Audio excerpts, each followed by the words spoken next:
think you were going to have free time this hour of the day. Really? Oh, I suppose you must have met Mr. Linney. He took the time to greet me earlier when he passed this way. In any case, you came at a good time. I was just considering reaching out to you to set up a meeting, so I may explain some things that I haven't had the time to before. Aw, Paimon's glad that you remembered. Thank you for keeping us on your mind, what with you being busy and all. Alright, let's have it then. How was Fontaine actually saved? The whole business is still quite the mystery to us.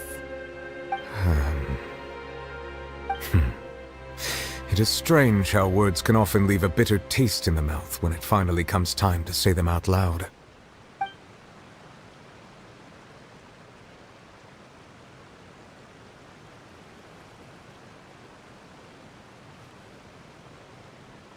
Whoa. So that's what happened? Focalor destroyed the divine throne of the Hydro Archon and restored your power to you, transforming you into a fully fledged elemental dragon sovereign. But Paimon still doesn't quite get what you did to save the Fontainians from dissolving. For me, the authority of the ancient dragons refers to absolute control over the hydro element. Fontainians were incomplete humans born of Egeria's use of the power of the primordial sea, with constitutions similar to that of mimics. But so long as those primordial energies remain within them, I could use the ancient dragon's authority to grant them true blood, after the fashion in which life was first brought into being on this planet. In other words, when I gave my verdict, Fontainians became true humans, and thus would naturally no longer be dissolved by water from the primordial sea. Focalor must have counted on you to make that decision as well. Your verdict was the key to making the prophecy appear to have come true while saving everyone. Yeah, and in a manner of speaking, Focalor finally managed to fulfill the original Hydro Archon's wish to turn Oceanids into real people too! It seems from your expressions that you still have more things you wish to ask. Ask away. I will tell you the truth as I know it. I have investigated his case along many avenues, and I have learned that he once fell into an unknown chasm when he was young. There, by chance, he awakened the all-devouring narwhal. But whether it be by sentiment or reason, that should not have been enough to consider him the root cause of the disaster. At most, he would have had tangential liability. As for the judgment passed by the oratrice during the trial, whether it was due to that liability by association, or Focalor deliberately using him to buy time for us on the assumption that he would be able to hold the creature off, I cannot say. Guess Focalor had Fontainians in mind the whole time. In the end, it was thanks to her that they finally became real humans. Hang on a second. Paimon suddenly got another question. Back when Fontainians hadn't yet become real humans, were the children they had also transformed Oceanids? Life has always flowed like water. Do you recall how Fontainians would often come to the Fountain of Lucine to pray for children? Yeah! Lynette said the fountain is where all the waters in Fontaine converge. In truth, even those couples did not know that such prayers were no mere custom, but instead a form of ritual. Those Oceanids who were blessed within the spring water would later descend as new humans in the coming months. Paimon sorta gets it now. Either way, seems like this ritual won't be of any further use, but it'll probably live on as a local custom. Ask away. I will tell you the truth as I know it. Yeah, about that. Risley said Farina has already left. What's that all about? Ah, Lady Farina. The people are only aware that her death sentence has not been carried out. She abdicated the post of Hydro Archon and left affairs related to that title to me, before leaving the Opera House. I related Focalor's words to her faithfully and completely. After hearing them, she seemed neither saddened nor comforted. She simply said that she was tired and needed to rest. Having said that, she then packed her things and moved out of the Opera House, not unlike how an ordinary person might. But she's still got a place to stay, right? You need not worry.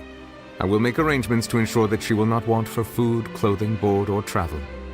In truth, I am somewhat happy for her. The wear and tear on her spirit will, of course, take time to heal. But now that she no longer has to play the role of Focalor the Hydro Archon, she can finally lay down her burdens and lead a normal life. What about you then?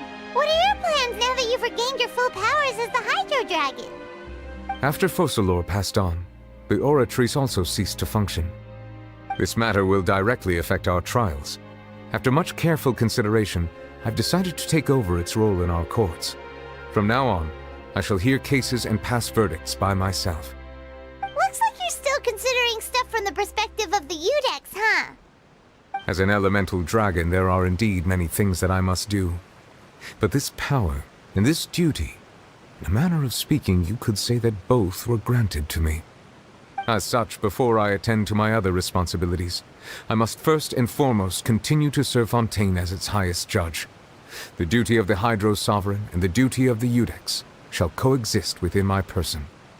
Additionally, the Hydro Archon's departure has brought about another problem, which is that the Opera House shall no longer produce indemnitium. That's true. That power was derived from the people's faith in the Hydro Archon, wasn't it? Wait, but the various mechs and machines in the city are all still okay. Where are they getting their energy from?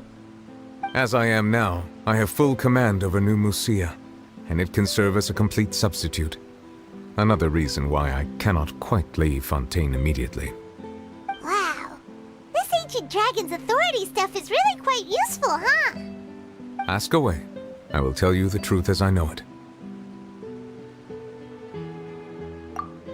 Oh, that's right! They say you've given it to the knave as a diplomatic gift or something! Leaving aside their intentionality, the two Fatui Harbingers have indeed done much for us during this crisis. Their sole remaining goal in Fontaine, at least at this point, would seem to be the Gnosis. The Oratrice has ceased to function.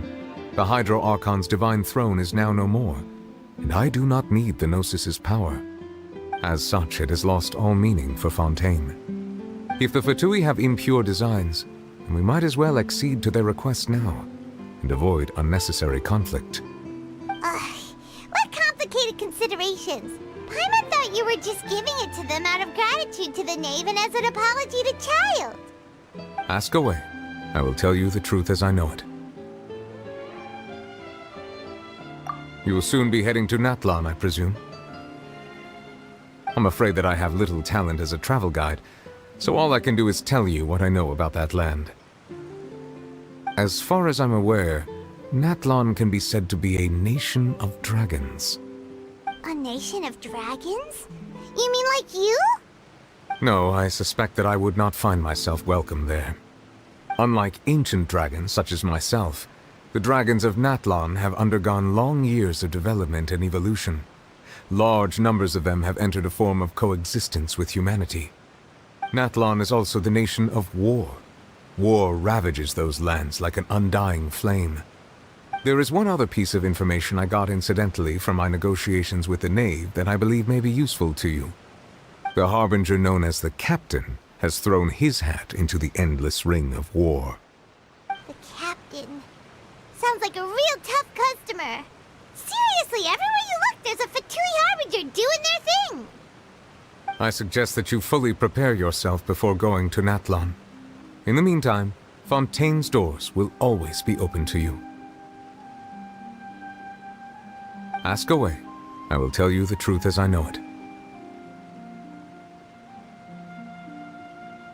Hang on a sec. Paimon's still got a question about the Gnosis. When we spoke to Linny earlier, he mentioned that your attitude towards giving away the Gnosis had clearly changed. We guessed that there might be some reason for it that only you were aware of. No wonder the House of the Hearth is the Fatui's intelligence division. They are certainly sharp. So regarding this specific issue, I was just getting ready to share something with you. What is it? In truth, I exchanged some further words with that lady named Skirk after sending you two back to the surface. It went something like this.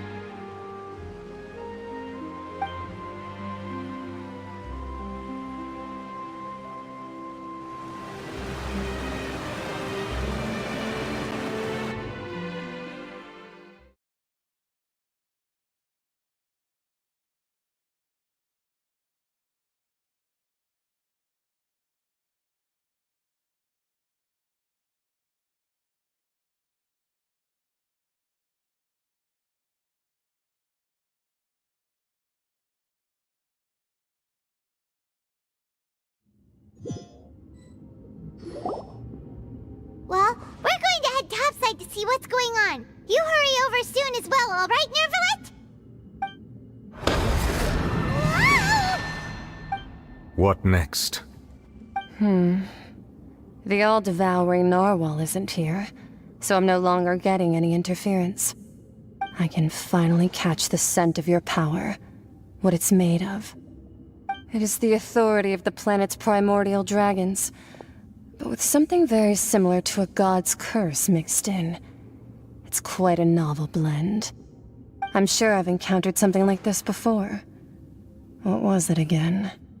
I do not know what you speak of. Of course. How could I forget? You should have the remains of the third descender on your person, yes? Remains? I've never heard of any such thing. According to your parlance, I believe it may be called a gnosis. Well, that much is true. After Focalor's divinity faded, she handed her gnosis to me. But I fear I have never heard of it described in the manner that you just did. I've been training with my master, the Foul, ever since I was young, and I have never returned to the surface since. So most of the information I possess, I got from him.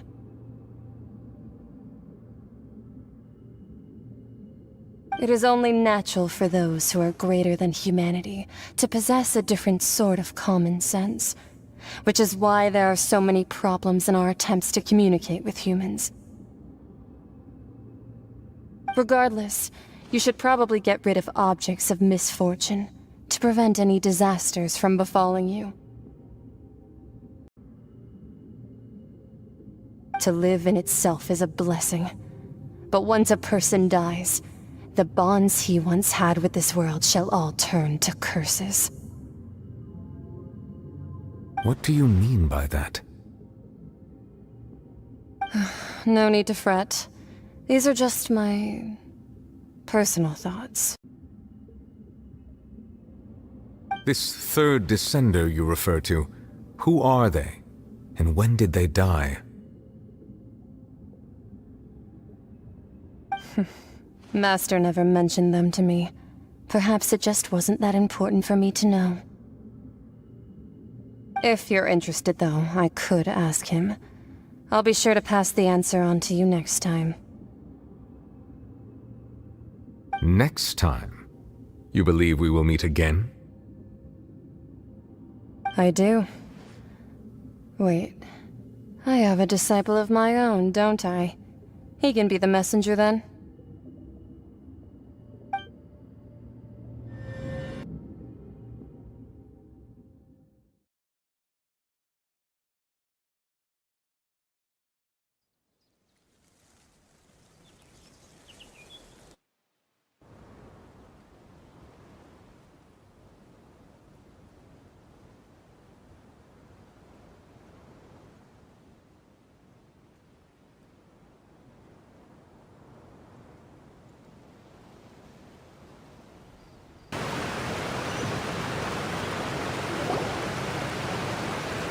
That's what she told me.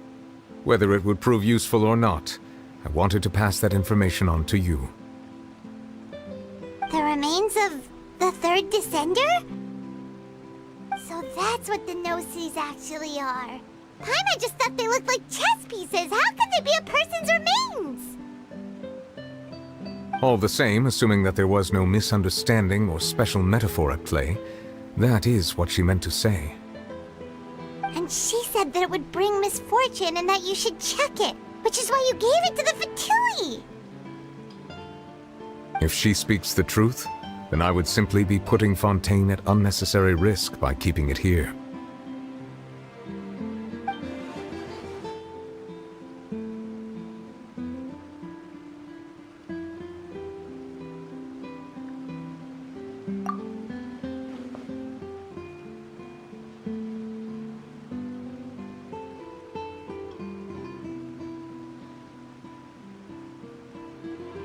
I had guessed that you might already be familiar with this concept, but I did not expect you to be one of them. That means that the Gnosis, which are exceedingly element-compatible and can even enhance elemental abilities, do indeed come from the third descender. I wonder, does your body also possess similar properties?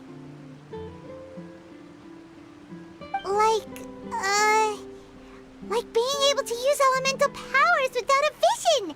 That does sort of count as special compatibility, right? No, let's not think about this stuff right now. It just feels creepy. Comparing the Traveler to the dead third descender and all. That's what you say, but this topic still feels like bad luck. Once Child recovers, let's get some more answers out of him. Or go look for his master and get the answers that way. I too believe it unwise to make too many blind guesses when information is lacking. The same is true of being at court. All right. Whatever the case, it seems like the crisis here in Fontaine's over for now. Yes. All of Focalor's efforts were for this moment as well. But she sacrificed herself in the end as a god, and she suffered through all those years as a human. Was that really what she wanted? I suppose that would be the mystery of a god's will. I suspect not. But once in a while I too would guess that if wishes were like the clouds in the sky, they will one day return to the earth as raindrops. Life flows like water, and rain is the final answer. The water levels may sometimes tilt one way or another, but the rain falls fairly upon all. And what ultimately is the difference between the rains that fall upon all of us?